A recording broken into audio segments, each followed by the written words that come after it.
c'est juste une question d'alimentation. C'est incroyable. La gestion du stress, c'est pareil. La gestion des émotions, par exemple, douloureuses, Mmh. c'est la même chose. De la colère, par exemple, j'imagine, l'irritabilité. Ça vient de l'alimentation aussi souvent. Oui, Pas tout le temps, mais souvent. la sérotonine régule l'agressivité, l'impulsivité, l'irritabilité, l'appétit, l'humeur. Donc en fait, ça fait beaucoup de Ah choses la oui, sérotonine.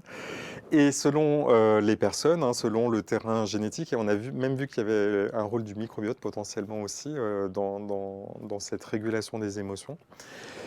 Et donc la personne, effectivement, va devenir plus vulnérable. Ça ne veut pas dire qu'à l'inverse, si on prend des compléments alimentaires, si on a un microbiote fonctionnel, on devient invulnérable, on garde les émotions, mais par contre, on les régule beaucoup mieux. Donc en fait, l'émotion aiguë, elle a une fonction. Donc la tristesse, la joie, la peur ont des fonctions, elles existeront toujours, ce n'est pas le but de les supprimer. La question, c'est la rumination, l'anticipation anxieuse, ce qui se passe entre les émotions aiguës.